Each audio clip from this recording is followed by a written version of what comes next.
नहीं, they give plural sense, bracket closed, they give plural sense, bracket closed, ठीक है, comma, and the verb after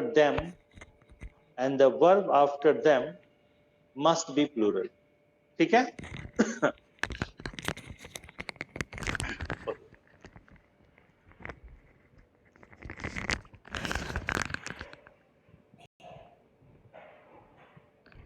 ये जो verb after them लिखा रहा हूं मैंने बोला अभी, वो लैंग्वेज बहुत अच्छी नहीं है, मतलब आप समझिएगा। वर्ब आफ्टर देम मतलब सब्जेक्ट को रेफर करने वाला वर्ब है, ठीक है। ओके, अब इसमें एक सर चीज यहाँ पे देखिए, जैसे अगर, हाँ बोलिए। सर यहाँ पे हॉर्स एंड कैरीज दोनों अलग अलग है ना? हाँ, दोनों अलग अलग हैं, तभी आ रहा है ना, ठीक है। यानी कि यस घोड़ा अलग है, बकी अलग है।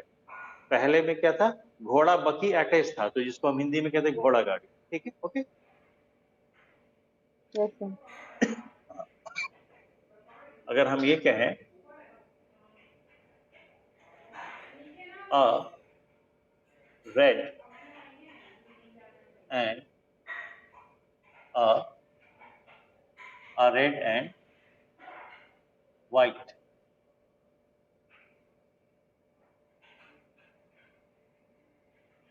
mobile are on the table, ठीक है। यहाँ पे क्लास को 1 मिनट में रोकूंगा, थोड़ा सा आपको एडजेक्टिव की ब्रीफिंग कर देता हूँ। What is adjective? एडजेक्टिव,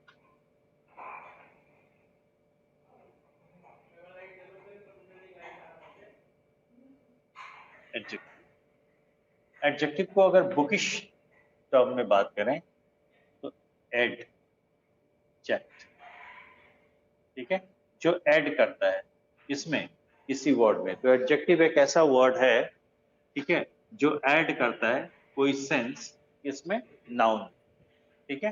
तो any word that refers to noun, कोई भी शब्द जो नाउन को रेफर करता है, कोई भी शब्द जो नाउन को क्वालिफाई करता है, ठीक है, कोई भी वर्ड जो नाउन के बारे में बताता है, उसी वर्ड को हम क्या कहते हैं? एडजेक्टिव कहते हैं, ठीक है। ये जो पार्ट ऑफ स्पीच का चक्कर है, noun, pronoun, adjective, verb, adverb, preposition, conjunction, interjection, ठीक है, कोई एक वर्ड अपने आप में कंजंक्शन नहीं होता, कोई वर्ड अपने आप में नाउन नहीं होता। सेंटेंस में यूज करने के बाद उसका जैसा भाव आएगा, उसके भाव के आधार पे हम कहेंगे कि उस सेंटेंस में, एक पर्टिकुलर सेंटेंस में, कोई वर्ड नाउन का काम कर रहा है कि एडजेक्टिव का कर रहा है कि वर्ब का कर रहा है। जैसे आपसे मैं पूछूं, ईमानदारी से जवाब दीजिएगा, ठीक है। ब्लैक एडजेक्टिव है कि नहीं? बोलिए भाई। यस, यस एडजेक्टिव है। अगर हम कहें बुक, नाउन है कि नहीं? Yes sir. ठीक है।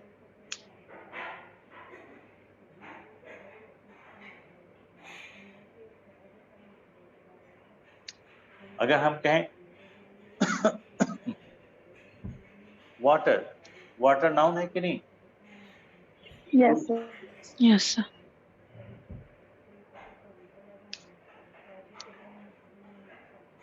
जनरली ऐसा है, ये जनरली है, और हमेशा वैसा ही हो ये जरूरी नहीं है, ठीक है।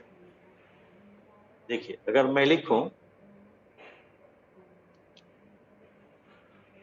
Black is my favorite color,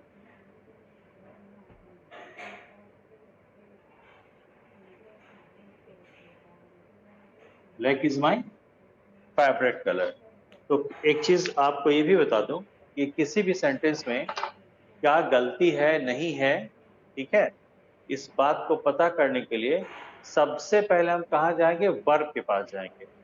ठीक है, तो जो वर्ब होता है वही हार्ट एंड सोल होता है सेंटेंस का। ठीक है, the verb in any sentence is the heart and soul of the sentence. There can be sentences without subject, but there can never be a sentence without a verb. तो sentence में कुछ भी आपको पता करना हो तो सबसे पहले आप किसके पास पहुंच जाएंगे, वर्ब के पास। ठीक है, वर्ब में हर वर्ब के पास नहीं, आप किसके पास जाएंगे, फाइनाइट वर्ब के पास। उससे पूछेंगे फाइनाइट वर्ब से, बताओ भैया तुम्हारा सब्जेक्ट कौन है, तो बहुत इत्मीनान से वो जवाब देगा जैसा कि आपने देखा। ठीक है, कि उसका सब्जेक्ट कौन है। ठीक है, तो पहले हम सब्जेक्ट वर्ब एग्रीमेंट का एरर पता करते हैं। ठीक है, मिल गया तो ठीक, नहीं मिला तो आगे फिर देखेंगे टेंस है, कंजंक्शन है, क्या है। अभी तो हम लोग सब्जेक्ट वर्ब एग्रीमेंट शुरू ही किए ना। तो अभी सेंटेंस में क्या है कैसे है छोड़ दिए वो सब, पहले इसमें वर्ब कौन है, इज। ठीक है, तो वर्ब है तो ये प्रेडिकेट का हिस्से में आएगा, तो यहां से लेकर के पूरा क्या हो जाएगा, प्रेडिकेट हो जाएगा, क्योंकि इतना पूरा कहा जा रहा है किसके बारे में, ब्लैक के बारे में। इज माई फेवरेट कलर, मेरा फेवरेट कलर है, किसके बारे में कहा जा रहा है, ब्लैक के बारे में। तो जिसके बारे में हम बात करते हैं वही तो सब्जेक्ट होता है, हाँ ये ना। और आपने पढ़ा है कि सब्जेक्ट को हमेशा नाम से पुकारते हैं, और नेमिंग वर्ड क्या होता है, नाउन होता है। तो नाउन ब्लैक यहाँ पे एडजेक्टिव है कि नाउन है, नाउन है। नाउन है। आपने यहाँ पे देखा था कि एडजेक्टिव है। ठीक है, ओके। तो ये डिपेंड करता है, कोई भी वर्ड किसी पर्टिकुलर पार्ट ऑफ स्पीच का नहीं होता है, सेंटेंस में यूज होने के बाद वह जैसा कार्य करेगा या जिसको क्वालिफाई या मॉडिफाई करेगा, उसके आधार पे हम डिसाइड करते हैं कि वह नाउन है, प्रोनाउन है, एडजेक्टिव है, प्रीपोजिशन है, कंजंक्शन है। ये आगे चल के देखेंगे। और लक्ष्य, अब ये तुम्हारे एग्जाम में, एसएससी के एग्जाम में भी इस तरह के क्वेश्चन आने लगे हैं। आज से 5-6 साल पहले, लॉकडाउन से पहले के जितने भी एग्जाम हैं, नहीं लॉकडाउन से पहले नहीं, 2017-18 से पहले जो भी एग्जाम हुए थे एसएससी में, उसमें ये नहीं पूछता था। ठीक है, ये पहली बार 2016 या नहीं 18 में सीडीएस में पूछा गया था, और सीधे 10 क्वेश्चन पूछता है। ठीक है, ओके। अब जैसे देखो मैं लिखूं बुक शॉप, बुक शॉप, तो बात यहाँ बुक की हो रही कि दुकान की हो रही है, शॉप की हो रही है, शॉप की हो रही है। शॉप क्या है, नाउन है। काहे की दुकान, जूते की दुकान, कपड़े की दुकान, किताब की दुकान। तो बुक वर्ड जो है किसको स्पेसिफाई कर रहा है, शॉप को। और शॉप क्या है, नाउन है। तो कोई भी एक वर्ड जो नाउन को क्वालिफाई करे या नाउन के बारे में बताए उसी को हम क्या कहते हैं, एडजेक्टिव। दुनिया जानती है कि बुक नाउन होता है, लेकिन जिस तरह से यहाँ लिखा गया है, चूंकि ये नाउन को क्वालिफाई कर रहा है इसलिए क्या हो जाएगा, एडजेक्टिव। एनी डाउट,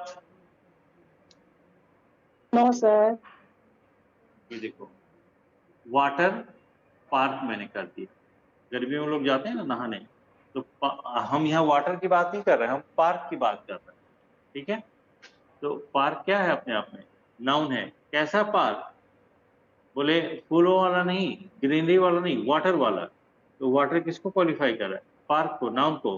तो अब ये वाटर क्या हो जाएगा, एडजेक्टिव हो जाएगा, अदरवाइज हम जानते हैं कि नाउन होता है। क्लियर, ठीक है। तो एडजेक्टिव क्या होता है, बोले कोई भी ऐसा वर्ड जो नाउन के बारे में बताए या नाउन को क्वालिफाई करे उसी को हम क्या कहते हैं, एडजेक्टिव कहते हैं। Sure, yes sir.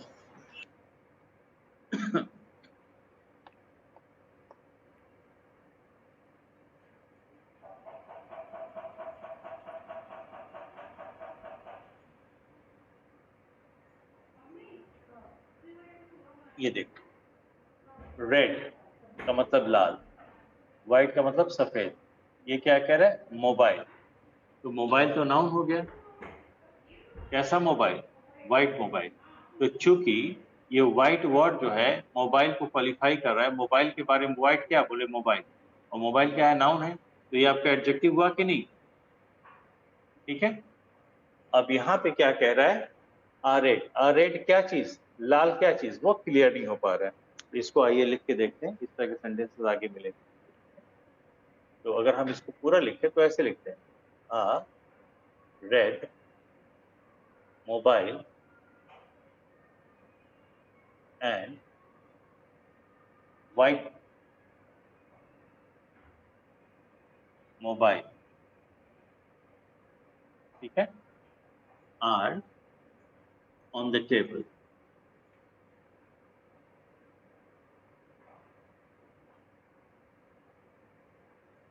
ठीक है, अब देखिए एंड ने किसको जोड़ रखा है, इधर व्हाइट है, अगर मैं मोबाइल को छिपा भी दूं, अब इसको पढ़ के देखिए, red and white mobile are on the table. तो जैसे कि आपने अभी देखा कि एडजेक्टिव एक ऐसा वर्ड होता है जो नाउन को ही क्वालिफाई करेगा, अर्थात जब तक नाउन नहीं रहेगा एडजेक्टिव नहीं आएगा, क्योंकि एडजेक्टिव का काम ही होता है नाउन के बारे में बताना, और जब तक नाउन नहीं रहेगा तो एडजेक्टिव क्या करने आएगा, एडजेक्टिव तो तभी आएगा जब नाउन होगा, क्योंकि बताएगा ही नाउन के बारे में। ठीक है, तो यहाँ पे ये नाउन है और ये इसके बारे में बताया तो ये एडजेक्टिव हो गया। ठीक है, 2 मिनट के लिए मान लीजिए अगर मैं यहाँ पे रेड के बाद मोबाइल वर्ड को छिपा लेता हूँ, अब पूरा सेंटेंस को पढ़िए क्या कह रहा है, red and white mobile are on the table. तो व्हाइट मोबाइल तो क्लियर है, रेड क्या चीज, सेंटेंस अगर इसको मैं मिटा भी दूं तो सेंटेंस के संदर्भ से आपको कुछ आशय मिल रहा है कि रेड क्या हो सकता है, रेड क्या चीज, जवाब दीजिए, कुछ आशय मिल रहा है, मोबाइल। मोबाइल, क्योंकि मोबाइल के रेफरेंस के बाद। तो एक चीज ये समझिए, ये ग्रामर के रूल में आता है, जब यहाँ पे हमने मोबाइल अगर हम लिखते तो भी ठीक था, गलत नहीं था, लेकिन अगर मोबाइल हमने नहीं लिखा है तो भी आपको सेंटेंस का भाव अस्पष्ट है। तो जब सेंटेंस के रेफरेंस से, सेंटेंस के संदर्भ से, सेंटेंस के रेफरेंस से किसी एक वर्ड का भाव अस्पष्ट हो न लिखने के बाद भी, तो उचित होता है कि उस वर्ड को हम न लिखें। क्लियर है? When the meaning of a particular word can be inferred by omitting the word, it's better to omit the word in the sentence. ठीक है, बात समझ में आई? बोलो भाई। Yes. ठीक है, तो यहाँ पे रेड भी क्या है, एडजेक्टिव है। ठीक है, अब आप ध्यान से देखें, एंड ने इधर एक एडजेक्टिव को जोड़ा है और एंड ने इधर भी एक एडजेक्टिव को जोड़ा है। अब एडजेक्टिव तो यूं ही नहीं आएगा, एडजेक्टिव आएगा तो एडजेक्टिव किसको क्वालिफाई करेगा, मोबाइल को, सॉरी नाउन को। तो यहाँ एडजेक्टिव आया मतलब कोई नाउन है। तो जिस तरह से लिखा गया sentence red and white mobile, ठीक है, तो ऐसा लग रहा है कि एक रेड और एक व्हाइट मोबाइल, दो लग रहा है, इसलिए हमने गलती से क्या लगा दिया, आर लगा दिया। ठीक है, इस चीज को आप समझिए।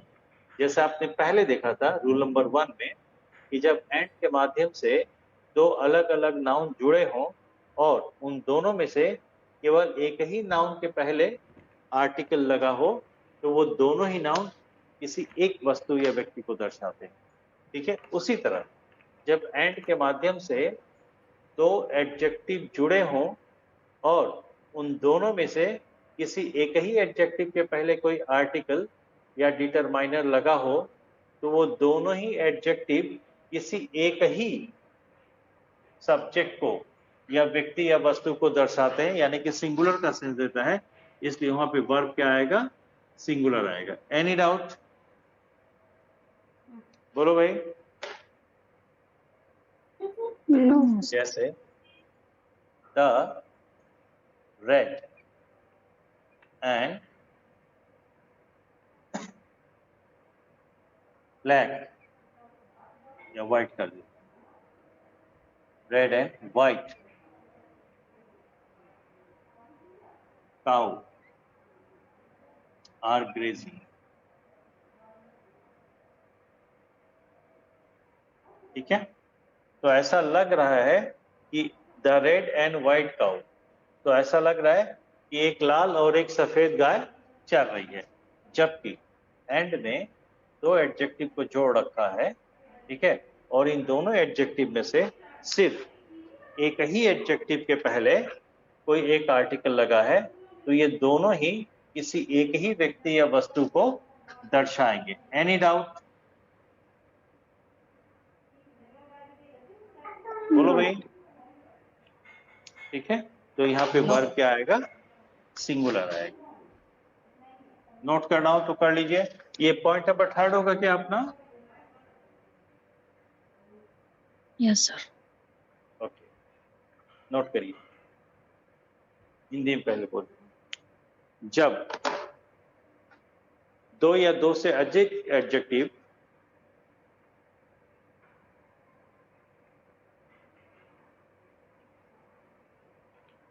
जब दो या दो से अधिक एडजेक्टिव किसी कंजंक्शन से जुड़े हों और उनमें से केवल एक ही एडजेक्टिव के पहले एक आर्टिकल या कोई अन्य डिटरमाइनर लगा हो, कोई अन्य डिटरमाइनर लगा हो, तो वे एडजेक्टिव्स किसी एक ही व्यक्ति या वस्तु को दर्शाते हैं। अतः वर्ब सिंगुलर आएगा। किसी का छूटा तो नहीं? बहुत तेज तो नहीं बोल रहा हूं मैं? यस सर, थोड़ा स्लो बोलिए, हो गया है वैसे। ओके, ठीक है, ठीक है, मैं अपनी स्पीड स्लो कर। ओके, अब देखिए इसका अगला पॉइंट जो हम लोगों को देखना है, पॉइंट नंबर 4। तो आप पैराग्राफ चेंज करके अभी पॉइंट नंबर 4 डाल दीजिए, उसको भी लिखा देता हूँ। पॉइंट नंबर 4 डाल दीजिए। ठीक, डाल दिए आप लोग? हिंदी में पहले लिख लीजिए। ठीक है। किंतु कॉमा यदि प्रत्येक एडजेक्टिव के पहले एक एक आर्टिकल या डिटरमाइनर, आर्टिकल या कोई अन्य डिटरमाइनर लगा हो, तो वे प्लूरल का भाव देते हैं। एक से अधिक की बात करें तो इसको ना लिखिए एक से अधिक की बात है, लिखिए प्लूरल का भाव देते। अतः ऐसे सब्जेक्ट के बाद आने वाला वर्ब हमेशा प्लूरल ही होगा। ठीक है, छूटा तो नहीं किसी का? इंग्लिश में लिखिए। When two or more adjectives, point number डाल दिएगा। I suppose this should be third ना? Okay. When two or more adjectives are joined with a conjunction and only one article or any other determiner, only one article or any other determiner is placed, आगे bracket में लिखे, is placed, आगे bracket में लिखे, it must be placed, PLACED रखा जाना, it must be placed only before the first adjective, close करिए bracket. ठीक है, semicolon. In such a case,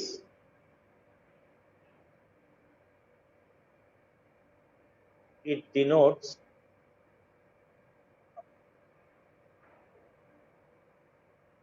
a sense of singularity, SIN a sense of singularity, SINGULARITY,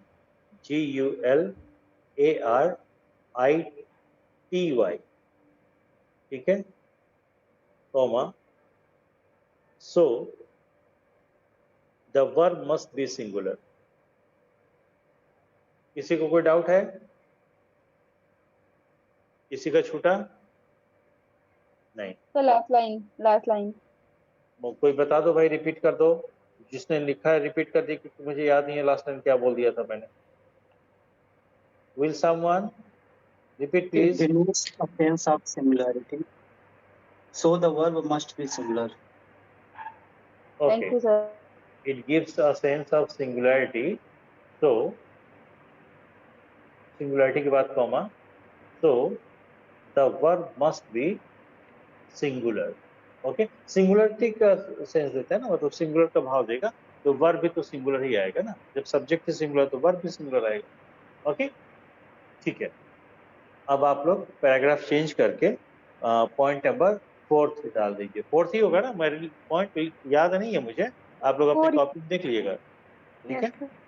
ठीक है। 4th point डाल दीजिए paragraph change करके। हाँ, लिखिए, but comma if one article or any other determiner is placed before each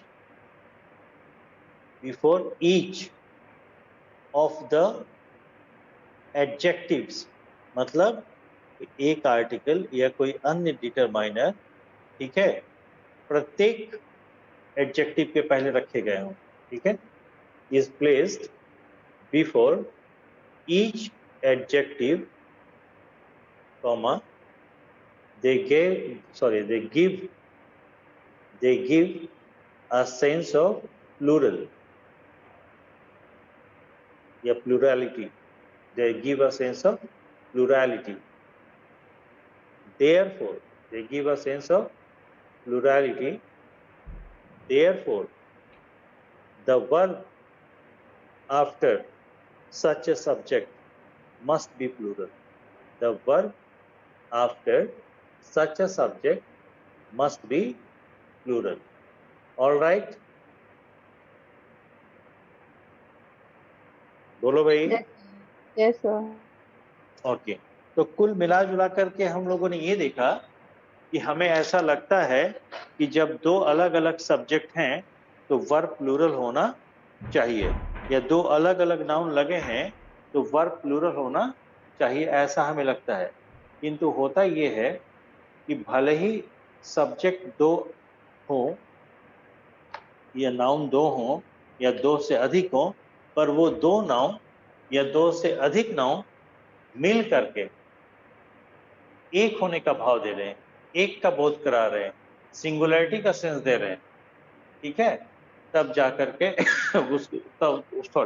तब जो है उसका नंबर सिंगुलर माना जाएगा, इसलिए जो वर्ब आएगा वो भी क्या होगा, सिंगुलर होगा, ठीक है। जब आप घोड़ा गाड़ी कहते हैं तो घोड़े को अलग और गाड़ी को अलग नहीं दर्शाते हैं, घोड़ा गाड़ी एक में अटैच आप दर्शाते हैं, है कि नहीं। ओके, आइए देखिए, अब मैं थोड़ा एक बार और आपको रिकैप करा देता हूँ। आप लोगों ने ये देखा था, अब बहुत अच्छा पॉइंट हम लोग उठाने जा रहे हैं, ठीक है, कि जब हम सब्जेक्ट के बारे में बात करते हैं तो किसके थ्रू बात करते हैं, वर्ब या फाइनाइट वर्ब के थ्रू बात करते हैं, ठीक है, यानी वर्ब ही वो वर्ड है जिसके माध्यम से हम बात करते हैं सब्जेक्ट के बारे में, ठीक है। We talk about the subject but through the word, ठीक है। अब जिस तरह की हमें बात करनी है उस तरह का वर्ब हमें यूज करना पड़ेगा, ठीक है। तो हम लोगों ने इनिशियली देखा था कि सब्जेक्ट के बारे में अधिक से अधिक हम 4 प्रकार की बातें कर सकते हैं, और 4 टाइप्स की बातों को करने के लिए हम मैक्सिमम वर्ब कितना यूज कर सकते हैं, 3 टाइप्स के। एक तो होता है बी वर्ब, एक होता है हैव वर्ब पोजीशन के लिए, ठीक है, और एक्शन के लिए डू वर्ब या डूइंग वर्ब, ठीक है, कार्य दर्शाने वाले। तो जब हम बी वर्ब लगाते हैं तो क्या बात करना चाहते हैं? बोले बी वर्ब के माध्यम से दो में से कोई एक ही बात करना चाहते हैं, बीइंग या नहीं तो स्टेट। ठीक है, स्टेट का मतलब दशा और बीइंग का मतलब होना। होना का क्या मतलब है? ये वर्ब बताएगा सब्जेक्ट के बारे में कि सब्जेक्ट अपने आप में क्या है, और स्टेट का मतलब ये वर्ब बताएगा सब्जेक्ट के बारे में कि सब्जेक्ट अपने आप में कैसा है। जैसे देखिए मैं लिख रहा हूं, ठीक है, बोले जगदीश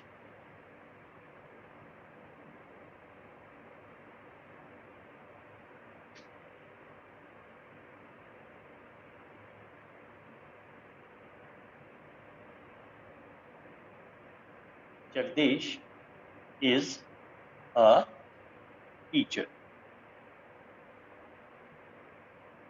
ठीक है, जगदीश इज टायर्ड। ठीक, दो सेंटेंस लिखा है और दोनों में हमने वर्ब सेम यूज किया है ना। और ये जो इज वर्ब है इसको हम किस कैटेगरी में डालते हैं? बी फॉर्म में। और जो बी फॉर्म का वर्ब है वो दो में से एक बात बताएगा, एक बार में। ठीक है, या तो वो बीइंग बताएगा, होना, या नहीं तो दशा बताएगा, स्टेट, या तो वो होना बताएगा सब्जेक्ट का कि सब्जेक्ट क्या है। क्या है होना बताएगा तो क्या कहेंगे? बीइंग कहेंगे। या नहीं तो दशा बताएगा, दशा मतलब वो कैसा है यानी कि स्टेट। ठीक है, ओके। अब ये वर्ब तो बताएगा, ध्यान से देखिए ये वर्ब तो बताएगा सब्जेक्ट के बारे में, क्या होना या दशा।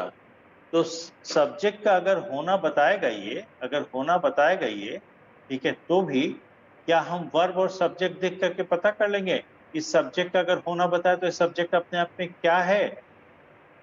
सब्जेक्ट कोई देख के तो नहीं बता पाएंगे। ये पता करने के लिए कि सब्जेक्ट अपने आप में क्या है हमें प्रेडिकेट पे आना पड़ेगा। क्यों? क्योंकि सब्जेक्ट के बारे में जो कुछ भी बताएगा उसी को तो प्रेडिकेट कहते हैं। प्रेडिकेट को कैसे डिफाइन किया गया कल?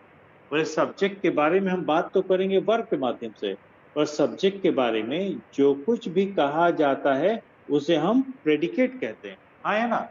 तो अगर ये बीइंग भी बताएगा, वर्ब जो है सब्जेक्ट का होना बताएगा कि अपने आप में क्या है, तो हम केवल सब्जेक्ट को ही देख के पता कर लेंगे क्या? नहीं ना, उसके लिए हमें प्रेडिकेट पे आना पड़ेगा। ये समझ? Yes sir. Yes sir. ठीक है, अब देखिए जगदीश इज अ टीचर, तो ये वर्ब बता रहा है सब्जेक्ट के बारे में। ठीक है, तो यहाँ पे टीचर और सब्जेक्ट दोनों अलग अलग व्यक्ति हैं कि एक ही व्यक्ति है? जल्दी बताइए। एक एक ही। ही है। एक ही व्यक्ति है ना।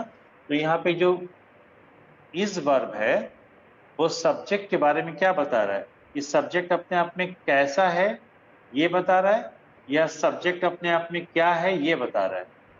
क्या है? क्या है यानी कि बीइंग बता रहा है कि स्टेट बता रहा है? इंग्लिश के अकॉर्डिंग बीइंग। बीइंग। बीइंग बता रहा है। क्लियर है? ओके, वही बी वर्ब यहाँ पे लगा है। Jagdish is tired. अब अगर हम टायर्ड को हटा दें तो जगदीश और इज को देख के आप नहीं बता सकते हैं कि इज जो है सब्जेक्ट के बारे में क्या कह रहा है।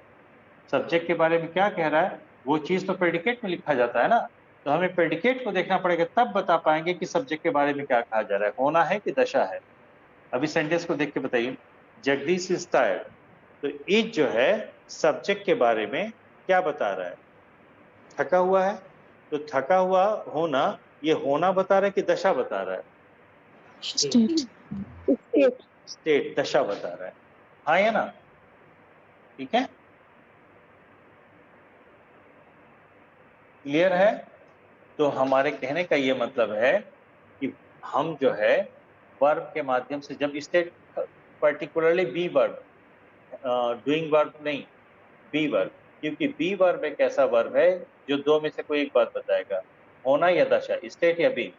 तो किसी भी सब्जेक्ट का स्टेट क्या है, दशा क्या है, सब्जेक्ट को देख करके नहीं बता सकते ना, क्योंकि उसके बारे में क्या कहा गया है, उसका स्टेट क्या है, कैसा है, वो तो प्रेडिकेट पार्ट में होगा। ये अपने आप में क्या है, वो तो प्रेडिकेट पार्ट में होगा। तो चाहे बी फॉर्म का वर्ब बीइंग बताए, चाहे स्टेट बताए, वो बात तो लिखती होगी प्रेडिकेट पार्ट में, हाँ या ना। इसलिए जब भी be form of the verb अकेला यूज होता है, अकेला यानी एज अ मेन वर्ब, क्योंकि जब ये हेल्पिंग वर्ब के तौर पे यूज होगा तब तो ये नंबर और टेंस बताएगा, सब्जेक्ट के बारे में और कुछ नहीं बताएगा, ठीक है। इसके बाद जो मेन वर्ब लगा होगा वो बताएगा कि क्या हो रहा है, ठीक है। तो जब भी be form of the verb अकेला यूज हुआ हो, ठीक है, तो ये पता करने के लिए कि वो बीइंग बता रहा है कि स्टेट बता रहा है, आपको प्रेडिकेट पार्ट में जाना पड़ेगा। Any doubt? No doubt sir. सब लोग ठीक है?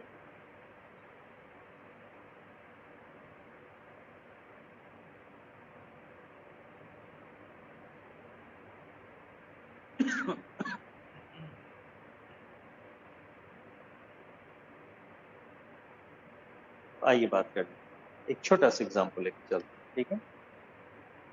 जैसे हम कहें ब्रेड एंड बटर,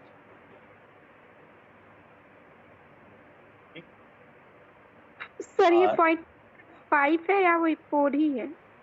मैंने 5 आप लोगों को क्या बताया, आप लोग अपने कॉपी से देखेंगे ना कितने पॉइंट मैंने बता दिए, हमसे क्यों पूछ रहे हैं?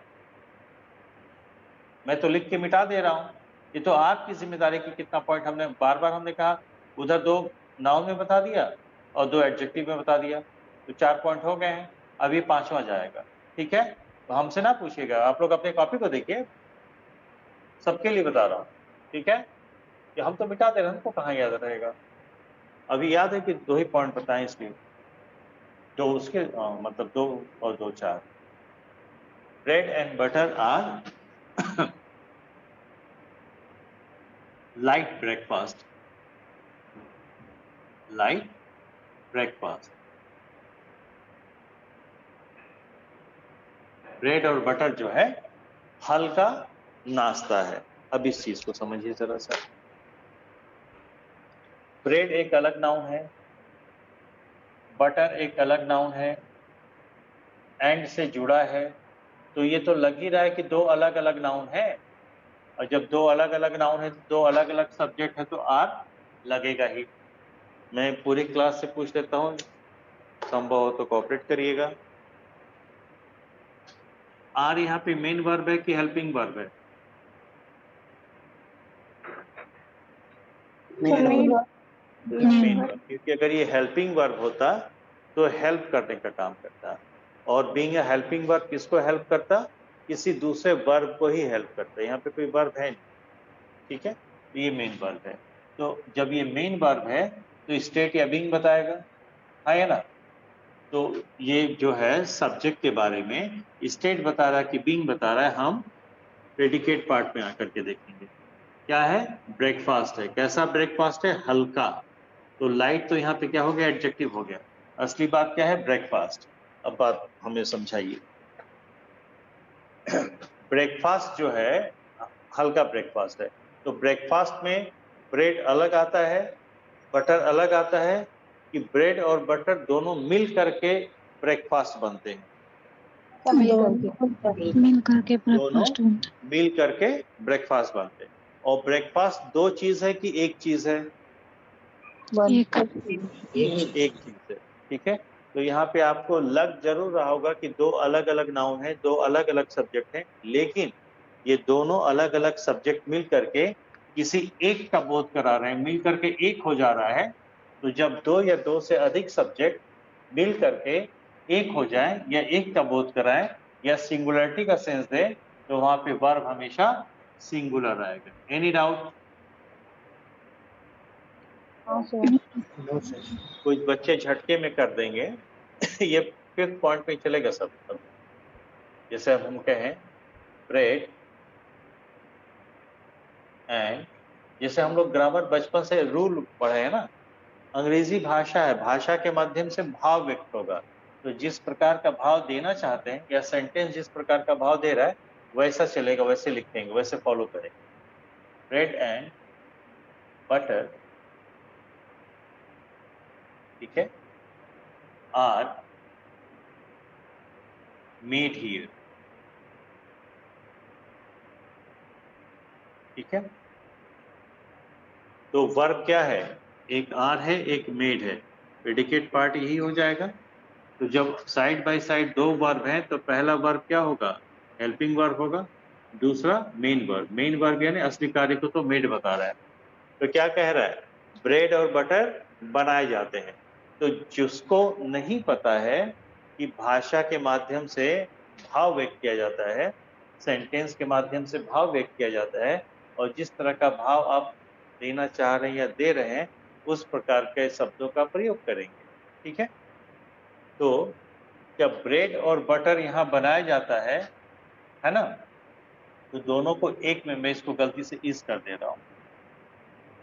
जब ब्रेड और बटर कहीं भी बनाया जाता होगा या यहाँ बनाया जाता है, ठीक है, तो ब्रेड और बटर दोनों एक में मिला करके बनाया जाता है कि दोनों अलग अलग बनाए जाते होंगे, अलग अलग ना। तो यहाँ पे इज ना आ करके क्या होगा, आर होगा। जो बच्चे इस बात को नहीं समझ पाए वो हड़बड़ी में क्या करेंगे, जैसे इन्होंने ब्रेड और बटर वर्ड को देखा, अरे अरे आगे आगे तो इज होगा, आर नहीं होगा, गलत लिखा है, इज होना है ना। बात समझ में आ गई, ठीक है। उसी तरह अगर हम कहें फिश, मछली, and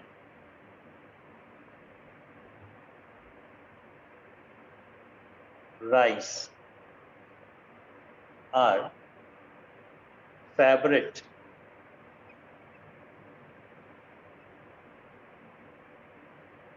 food of the Bengalis, ठीक है। तो सब्जेक्ट क्या हो गया, फिश एंड राइस हो गया। देख के ही लग रहा है कि दो अलग अलग सब्जेक्ट है, दो अलग अलग नाउन, ठीक है। इसलिए हमने क्या लगा दिया, आर लगा दिया। लेकिन इसके बारे में, सब्जेक्ट के बारे में कहा क्या जा रहा है, ये तो प्रेडिकेट बताएगा। तो क्या कहा जा रहा है, fish and rice are favourite food. क्या है, फूड है। कैसा फूड है, फेवरेट फूड है, किसका, बंगालियों का, ठीक है। तो यहाँ पे फिश और राइस मिल करके क्या बना रहे हैं, फूड बना रहे हैं। बोलिए भाई। तो जब फूड Yes, होगा तो फूड में अकेला राइस रहेगा, अकेला फिश रहेगा, या दोनों रहेंगे एक ही साथ, एक ही बार में, दोनों मिक्स एक क्लियर है।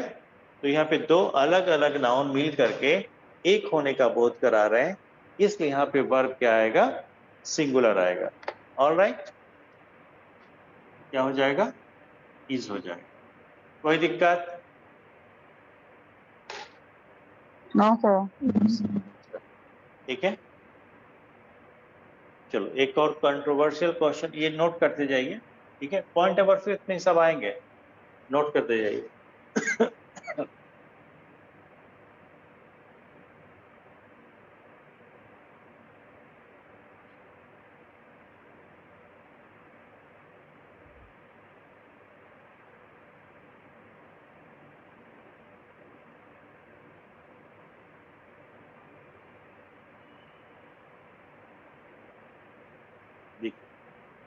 आप जब लिखते हैं two and two are four, जो लिखा गया इसका भाव समझ में आ रहा है सबको, बोलिए भाई। जो लिखा गया उसका क्या सेंस है, सबको समझ में आ रहा है, बताओ। Yes sir. Yes sir.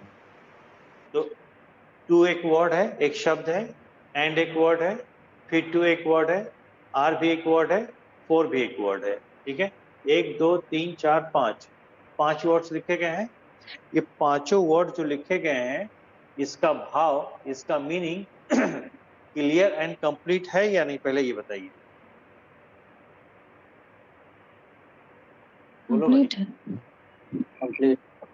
Complete है, समझ में आ रहा है? बोले 2 और 2 4 होते हैं, ठीक है।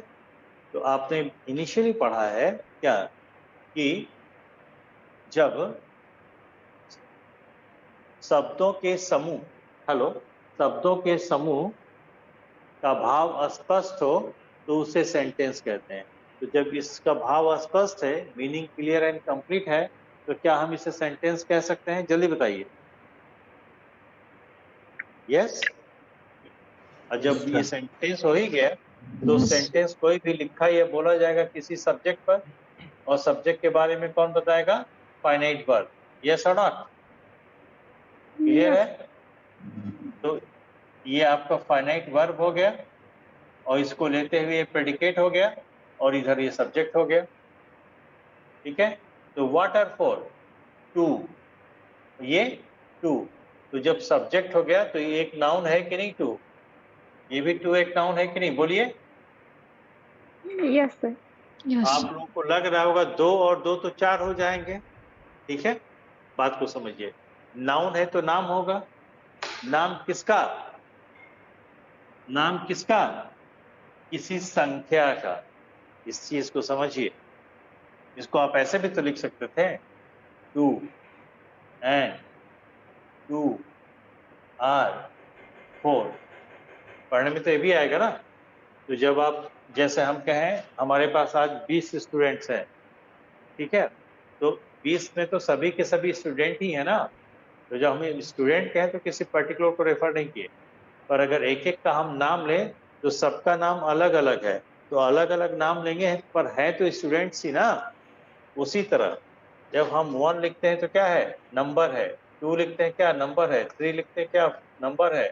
500 क्या है? नंबर है। तो 1 भी नंबर है, 2 भी नंबर है, 3 भी नंबर है, 500 भी नंबर है, सारे नंबर हैं। पर इसका नाम 1 है, इसका नाम 2 है, इस नंबर का नाम 3 है, इस नंबर का नाम 500 है। तो जब आप 2 कहते हैं तो 2 is name of a number. कितना नंबर? एक नंबर का, एक नाम है। जब आप 4 कहते हैं तो 4 क्या है? नाम है। किसका? नंबर का। यस और नॉट? जब आप 1 कहते हैं तो क्या है? नाम है। किसका? एक लेटर का। Z कहते हैं तो क्या है? नाम है। किसका? एक लेटर का। यस और नॉट? Yes, sir. तो ये भी 2 क्या है? नाम है। किसका? एक संख्या का। कितनी संख्या? जब आप 2 लिखते हैं तो एक संख्या कि एक से अधिक संख्या, पहले ये बताइए। एक संख्या। आपने जब 500 लिखा तो ये एक नंबर है कि 3 नंबर है या 2 नंबर है? एक नंबर है। क्यों लक्ष्य? एक नंबर है सर। एक नंबर है, वो बात अलग है कि 3 डिजिट का नंबर है, ठीक है, एक ही नंबर, ठीक है, एक ही नंबर है। तो 500 क्या है? नाम है। किसका? नंबर का। कितने नंबर का? एक नंबर का। तो जब किसी एक का ही नाम है तो सिंगुलर कंसीडर होगा ना। Yes sir. ये बात अलग है कि इसका मैथमेटिकल वैल्यू एक से ज्यादा है, वो चीज अलग है। पर नाम तो किसी एक नंबर का है, और एक नंबर का नाम है तो क्या होगा? सिंगुलर होगा। Getting my point? Yes. Yes ठीक है।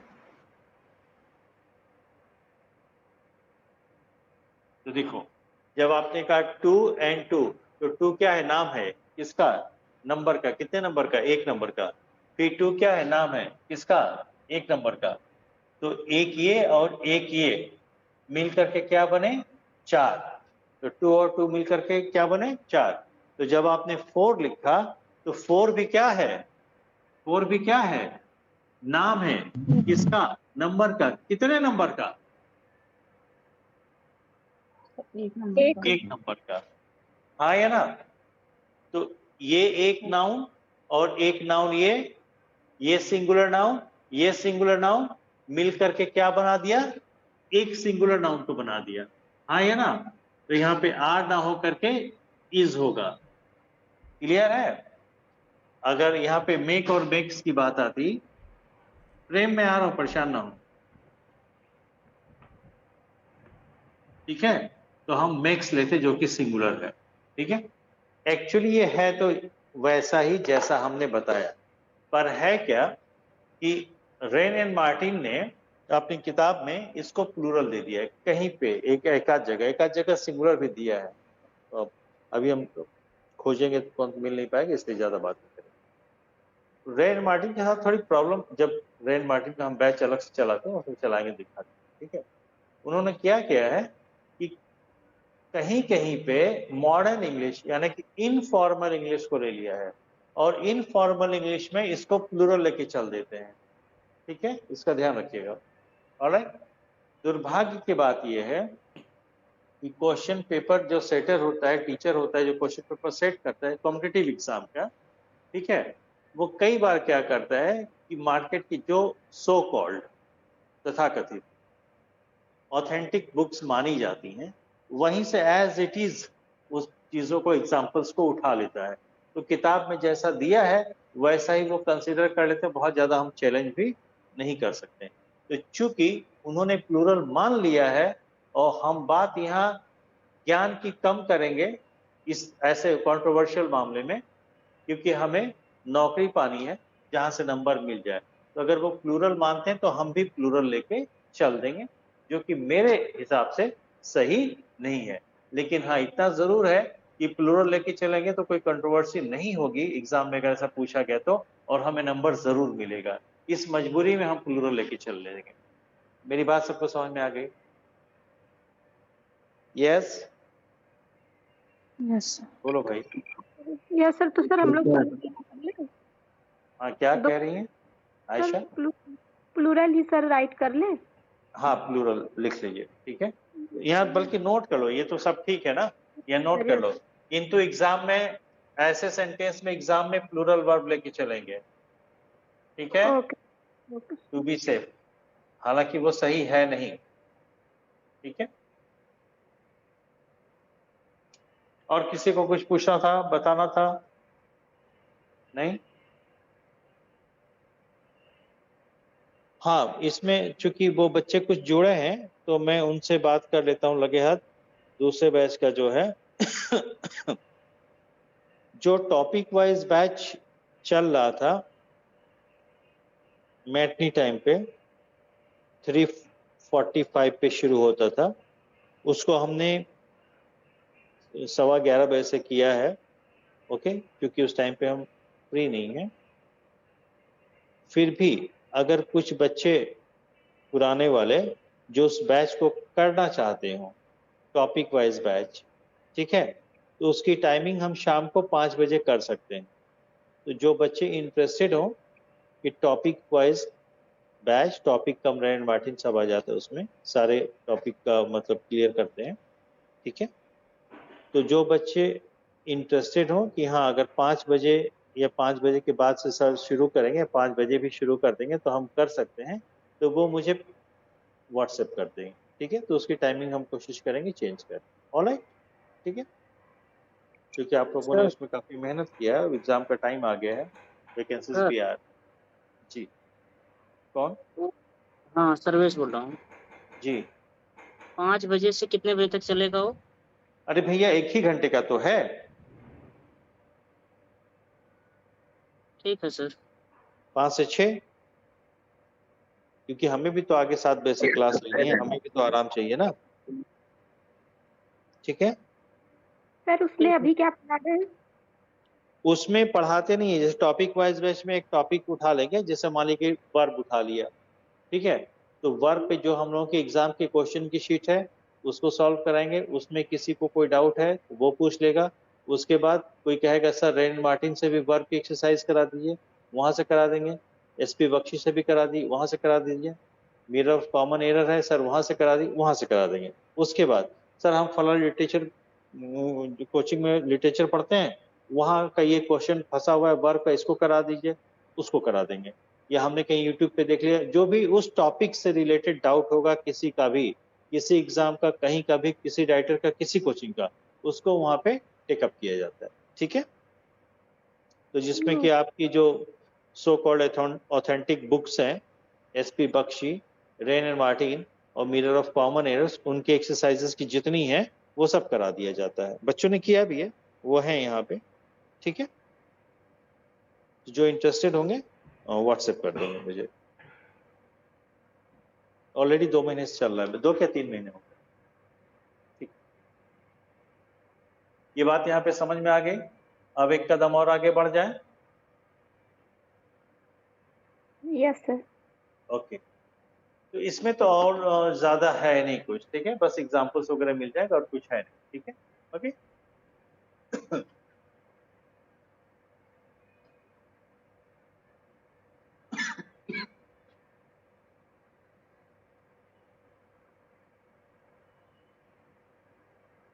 जैसे अगर हम कहें floor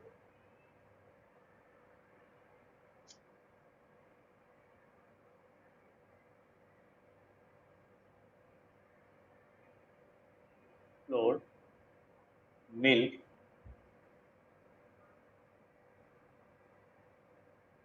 water and flour, milk, water and dry fruit. Sir network की प्रॉब्लम है लगता है, क्लियर नहीं दिख रहा है। वेट कर लीजिए, वेट कर लीजिए, ये बोर्ड पे नहीं था। आ हो गया। गया। सेकंड सही हो गया, क्लियर हो गया। Okay.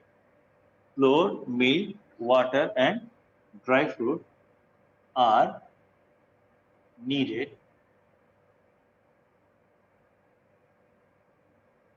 to make this dish, पकवान, ठीक है। तो इस पकवान को बनाने के लिए क्या क्या चाहिए? सॉरी, आटा, दूध, पानी, ड्राई फ्रूट, एक ही चीज है, ठीक है, 4 चीजें। अब यहाँ पे वर्ब सिंगुलर चाहिए कि प्लूरल चाहिए?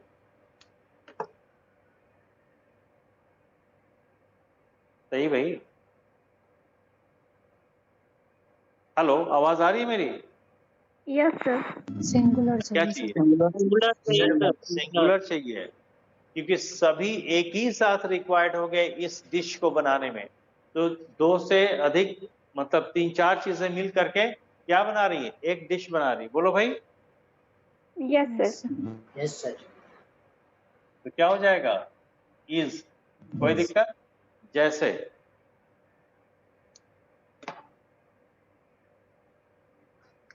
माई classmate,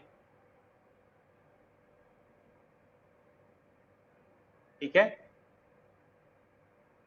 dearest friend,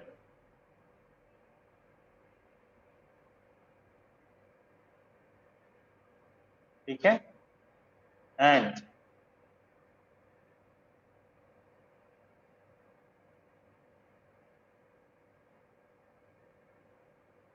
mentor,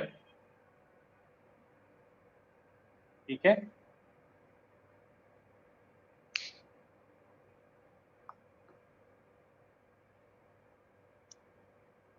are coming tomorrow, ठीक है। तो आर कमिंग, 2 वर्ब है, आर है, कमिंग है, तो पहला वर्ब हेल्पिंग वर्ब हो जाएगा, नंबर 10 से ही डिसाइड करेगा, ठीक है। सवाल करिए, अब कैसे मान लें कि आर ही होगा, इज क्यों नहीं होगा? बोले हु आर कमिंग, कौन आ रहे हैं कल? तो एक तो क्लासमेट आ रहा है जो मेरे साथ पढ़ा है, और डियरेस्ट फ्रेंड जो सबसे प्रिय मित्र है वो आ रहा है, दूसरा, और तीसरा क्या है? मेंटर। तो कितने लोग आ रहे हैं?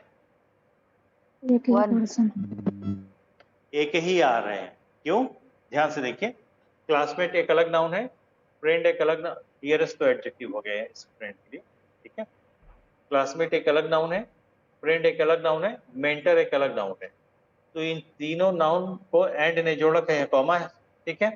पर तीनों के पहले, तीनों के साथ किसी में भी कोई आर्टिकल या डिटरमाइनर नहीं लगा है, सिर्फ और सिर्फ पहला जो नाउन है, पहले ही नाउन के पहले एक डिटरमाइनर लगा है। यही बात अब तब से देखते आ रहे हैं कि जब 2 या 2 से अधिक नाउन एंड से जुड़े हों और उनमें से केवल एक ही नाउन के पहले कोई आर्टिकल या कोई दूसरा डिटरमाइनर लगा हो तो वो पहला नाउन होगा जिसके पहले वो आर्टिकल या डिटरमाइनर लगा होगा, और उस परिस्थिति में वो दो या दो से अधिक नाउन मिल करके किसी एक ही व्यक्ति या वस्तु की बात करेंगे, इसलिए वर्ब हमेशा वहां पे सिंगुलर आएगा। क्लियर है? Yes sir. ओके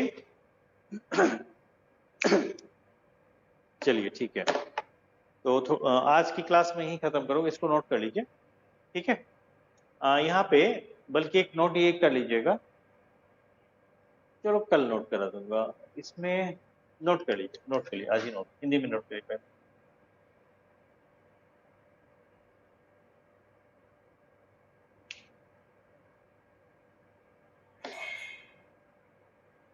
जब दो या दो से अधिक नाउन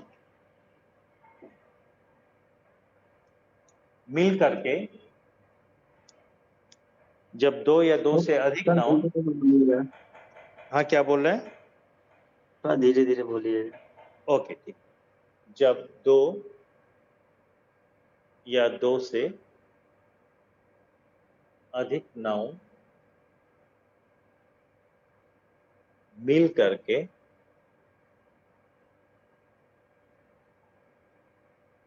कोई एक वस्तु बनाते हैं या किसी एक का ही बोध कराते हैं, तो उसके बाद आने वाला नाउन, सॉरी वर्ब, तो उसके बाद आने वाला वर्ब सिंगुलर ही होगा, तो उसके बाद आने वाला वर्ब सिंगुलर ही होगा, ठीक है। छूटा तो नहीं किसी का? इंग्लिश में when two or more nouns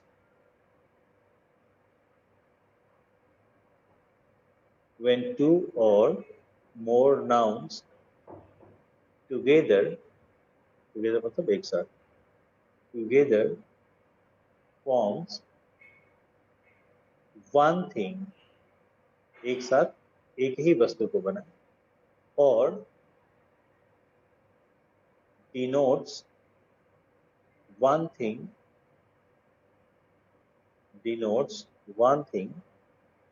or conveys, conveys,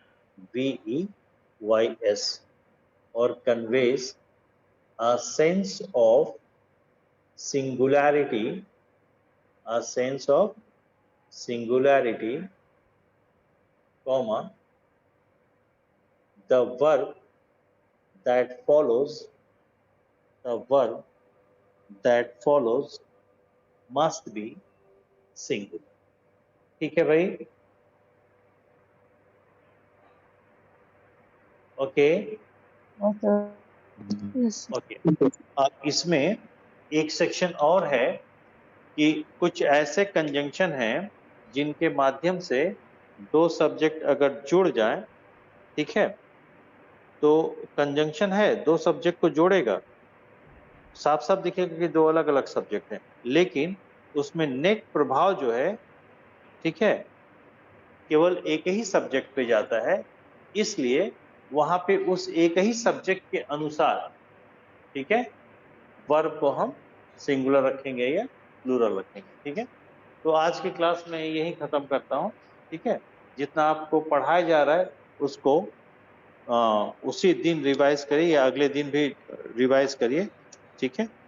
और इससे बेहतर ये जो आपका नोट्स होगा, यही सबसे अच्छा आपका कंटेंट होगा, स्टडी मटेरियल बनेगा, क्योंकि आपने पढ़ते हुए बनाया है, तो ये बाद में आपको समझने में भी बहुत आसान होगा, ठीक है। कोई मार्केट से अगर आप किताब लेंगे तो उसमें छांटना पड़ेगा, क्या पढ़ें, कैसे पढ़ें, क्या पढ़ें, क्या छोड़ें। यहाँ तो आप समझते हुए बना रहे हैं, ठीक है, तो इससे बढ़िया कंटेंट आपको नहीं मिलेगा। ऑलराइट, ठीक है। बाकी कल मिलते हैं। एक बात और बतानी है कि शायद कल अगर हम दिन में मतलब वही 2, ढाई, 3 बजे अगर हम फ्री हो जाए तो हो सकता है हम दिन में एक क्लास ले लें। तो क्या पॉसिबल है कि अगर हम 4 बजे या 5 बजे फ्री हों और क्लास ले लें? नो सर, कल का अच्छा, आयशा के साथ प्रॉब्लम है। आयशा, आप कितने बजे से पहले क्लास नहीं ले सकती वर्किंग डेज में? आयशा, सर क्या नो, ऐसे डेट मतलब दिन में 4-5 ही क्लास होती है तो सर, लेकिन फिर एकदम टाइमिंग या फिक्स हो सर, नहीं तो प्रॉब्लम होगी। नहीं वो जिस दिन नहीं, क्योंकि कल हम खाली थे तो इसलिए मैं ऐसा सोच रहा था, इसीलिए हम पहले आपसे पूछ रहे हैं कि अगर मैं 3 या 4 बजे से क्लास लेना चाहूँ तो किसी एक व्यक्ति को भी, किसी एक कैंडिडेट को भी कोई इनकन्वीनियंस है या प्री ऑक्यूपाइड है उस टाइम स्लॉट को लेकर के, तो मैं क्लास नहीं लूंगा। यूजुअल क्लास तो चलेगी, मैं क्लास की टाइमिंग नहीं चेंज कर रहा हूँ। कीजिए 7 सर, बजे उधर से तो क्लास रहेगी रहेगी। सर उधर 15 अगस्त और 16, 17 3 दिन हाँ सर। छुट्टी रहेगी। चलिए ठीक है, हाँ सर, इसमें ओके लगेगा ओके, सर। ठीक, it's okay, okay okay sir okay. हाँ, सर सर मेरा एक क्वेश्चन है, अगर आपको दिक्कत ना हो तो अभी यहीं पे बता दीजिए। क्या? सर वो जैसे वो क्वेश्चन है कि Radhika is my best friend and she lives in Jaipur, तो सर जो जयपुर है ये एडवर्ब ऑफ प्लेस का काम कर रहा है ना? नहीं, वहां पे नाउन है। इनका जो है ऑब्जेक्ट बन गए। आपने इन लगाया है ना, she lives in yes sir, Jaipur, yes sir. In preposition का ऑब्जेक्ट बन गया, वो नाउन है वहां। Okay sir. ठीक है। ठीक। वैसे भी जयपुर आप कैपिटल से लिखती होंगी ना, तो प्रॉपर नाउन हो यस गया। सर। ठीक है, ओके, थैंक यू। देखिए, सभी से मेरे खास करके पुराने स्टूडेंट से एक रिक्वेस्ट है कि आप हमारी सिचुएशन को समझिएगा। जो आपके अपने बैचेस चलते हैं डाउट वाले, वहां पे डाउट पूछिएगा, यहाँ पे एक्स्ट्रा क्वेश्चन मत रखिएगा। रिक्वेस्ट है मेरी, ऐसा नहीं कि मैं बिल्कुल नहीं बताऊंगा, क्योंकि क्लास लेते तो थक जाता हूं मैं यहाँ पे, और इसी का कंटेंट इतना ज्यादा है कि 4 महीने में किसी तरह से मैं खत्म कर पाऊंगा, कर तो लूंगा, इसमें कोई दिक्कत नहीं। ठीक है, तो ये आप लोगों से रिक्वेस्ट है कि जो पुराने बच्चे किसी न किसी बैच में जुड़े हैं, मैक्सिमम आप लोग डाउट वहां पूछा करें। वैसे भी लेट नाइट क्लास होती है, दिन भर काम थके होते हैं। ठीक है, रेयर केसेस में बताऊंगा, ऐसा नहीं, पर आप भी अपनी तरफ से कोशिश करिएगा कि सर जब क्लास छोड़ रहे हो तो बहुत वैसा क्वेश्चन हो कि हाँ हो ही नहीं पा रहा, एकदम अभी चाहिए, तो पूछ लीजिएगा, नहीं तो कोशिश करिए कि उस क्लासेस में पूछ लें। ठीक है, ओके। Okay sir. नहीं, ये मतलब रिक्वेस्ट है, ऐसा नहीं है कि मतलब एकदम ये हो जाए कि हर जगह से कोशिश कर चुके अब नहीं हो पा रहा, बता ही दिए, तो पूछिएगा, ऐसा नहीं, मैं मना नहीं हेलो करूँगा। ठीक, जी। सर, मैं ये कह रही थी कि 3 से 6 बजे तक कोचिंग की टाइमिंग मत रखिएगा क्योंकि मेरी कोचिंग रहती है। बेटा, हम वर्किंग डेज में एक्स्ट्रा क्लास रखेंगे नहीं, बस ठीक हो गया। एक्स्ट्रा जी क्लास सर। हम तब रखें जब कोई छुट्टी होगी, और वो भी अपने मन से नहीं रखूंगा। पहले मैं मैसेज करूंगा कि कल छुट्टी है और इतने बजे से इतने बजे के बीच में मैं क्लास लेना चाहता हूं। जो लोग असमर्थ हैं वो कमेंट करके लिखें कि नो सर। ठीक है, तो ओके उसके सर। बाद हम डिसाइड करेंगे, बाकी ऐसे हम क्लास लेंगे नहीं। ठीक है, इसी को मैं इस बार कोशिश करता हूँ कि टाइम ड्यूरेशन बढ़ा दें। ठीक है, चलो। लेकिन तुम सुनो, तुम अपना उधर जो है फिजिक्स, केमिस्ट्री, मैथ्स, उस पर फोकस करो, इंग्लिश से बहुत समय मत दो तुम। ठीक है, यस सर। चलो, ठीक, चलो, प्रणाम सर। खुश रहिए। Thank you sir. Welcome everyone, good night.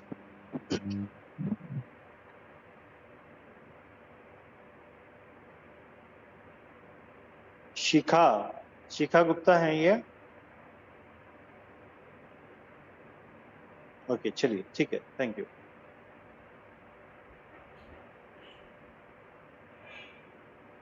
Tweet करिए सब लोग, मैं भी चलूं।